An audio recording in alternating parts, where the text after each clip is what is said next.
Hey guys, what's up? Hopeless Dragon here with another deck profile. Today it's going to be an update on my Legendary Fisherman deck, so let's get right on into it.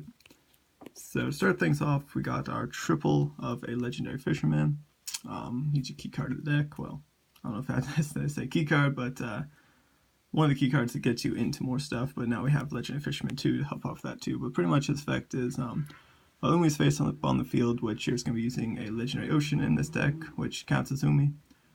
He makes him unaffected by spell cards, but this is a very old version, the original, so it says magic cards, back when they used to be called that.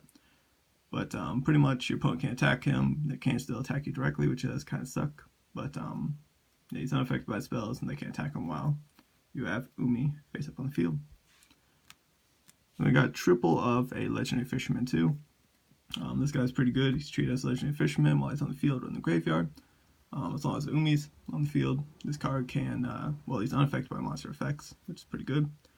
And if he be destroyed by battle or leaves field because of opponent's card effect, you can add a level 7 water monster from your deck to your hand, which you would be adding the Legendary Fisherman 2, or a Citadel Whale, which I also run in here.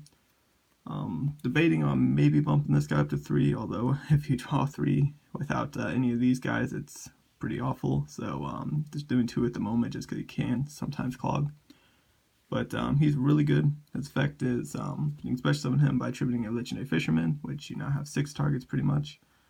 And when he's special summoned, you can banish all cards your opponent, well, all monsters your opponent controls, which is pretty good.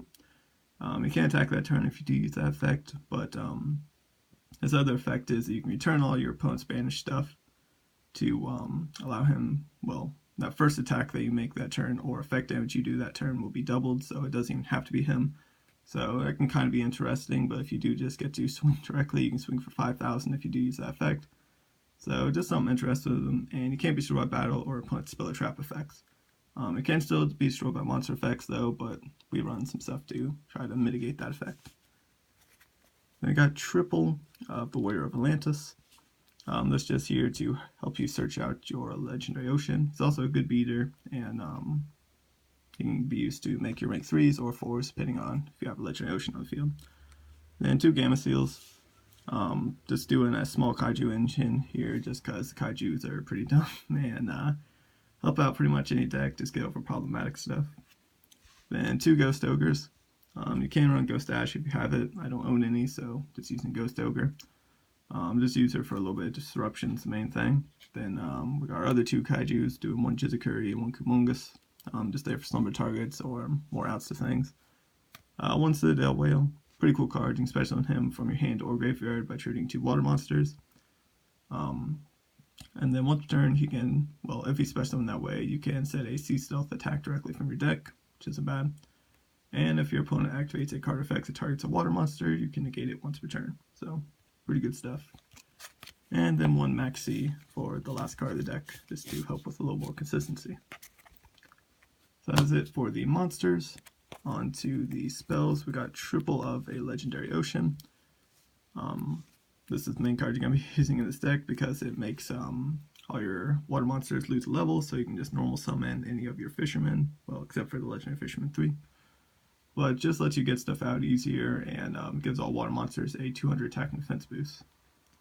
Then 2 Instant Fusions.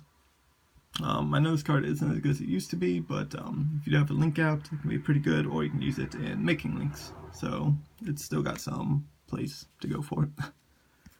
Then 2 more if greeds. If you get kind of a clumpy hand, just shuffle some of it back, try to get something better. Testing out 2 Rage of Karushin. Its effect is if Umi's on the field, which your Legendary Ocean's counted as Umi while it's on the field, it lets you target monster your opponent controls up to the water monster you control, whose original levels are 5 or higher, and destroy them. So, pretty cool. Then your opponent can't use those zones until the end of the next turn. So, if you can blow up a lot of stuff, your opponent can't make a lot of stuff, and then try to go for game the next turn. Then 2 Feast of the Wild level 5. Since we do have 6 targets for the card with our 3 Legendary Fisherman number 2, and Legendary Fisherman, the original one. It pretty much just lets you special summon 2 from your hand or graveyard. It's really good, but their effects are negated and they can't attack, but you can just use them for an Exceed or a Link Summon or something. So then 1 Regeki. Just good for nuking your opponent's board and, well, nuking their monsters and swinging for some damage. 1 Slumber, still a good card, so still run at 1 since the Kaijus are in here. And that's all you can run 1. And 1 Upstart Goblin just for a little more consistency still, because the deck definitely needs it. And then for traps, we got Triple C Stealth Attack. Pretty cool card. When it's activated, you can activate an Umi from your hand or graveyard, but we don't run the original Umi in here. You can run 1 if you want, just to try to use that first effect, but its other effect is while Umi's face up on the field, you can banish a water monster you can banish a water monster you control until the end phase, and then all face-up spell and trap cards you control can't be destroyed by your opponent's card effects, which is really nice, even if this card leaves the field. And then its other effect is if a water monster you control whose original level is 5 or higher attacks an opponent's monster, then it automatically destroys that opponent's monster. So it's pretty awesome. And then to mitigate the effect of anything that, any monster effects that would screw you over, we got Triple Strike and a Warning. This helps keep out your Legendary Fisherman 3 because monster effects are the main thing that's going to screw it over, and Strike's going to stop that. And Strike's also budget now, so it's easy to include more things. And then, like I said, just Warning for even more negation, so you make sure you got something, hopefully. So that's it for the main deck. On to the extra. We got the package I'm using for making Crystal Zero is Full Armor Crystal Zero. Package for making Crystal Zero Lancer is Crystal Zero. You just overlay 2 5s for her. You're not really going to use her effect. She can pretty much half a monster's attack. If you do need to use it, you can, but you're probably just going to want the extra materials for your Crystal Zero Lancer.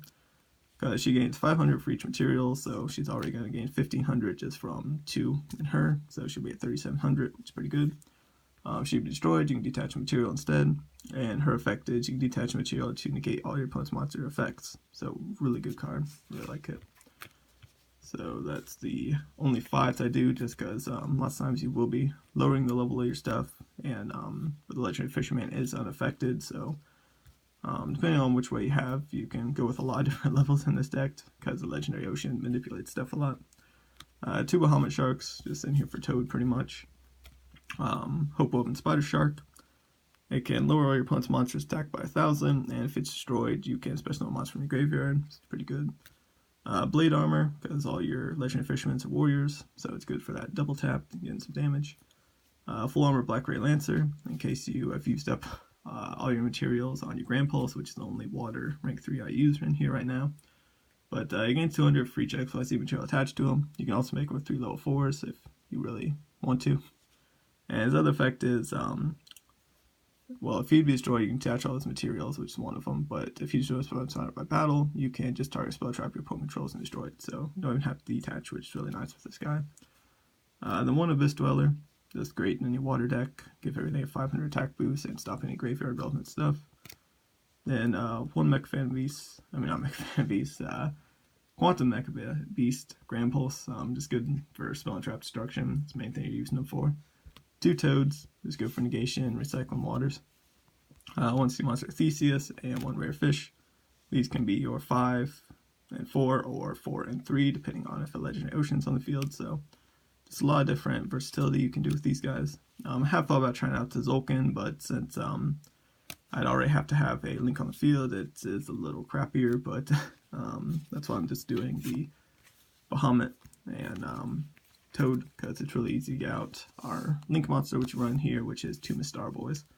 And Mistar Boy also has really good link pointers, because you want it to bounce, so you can just go into your Bahamut and then go straight into Toad. And he also gives all your water monsters a 500 attack and defense boost. So on top of Legendary Ocean, that's really nice because everything's getting a 700 attack and defense boost. And also he lowers fires by 400 attack and defense. And if you destroy a battle or a card effect, you can target a water monster in your graveyard and add it back to your hand. So really good card. But yeah, that was my updated build for a Legendary Fisherman. As always, I thank you guys for watching. I'll see y'all later.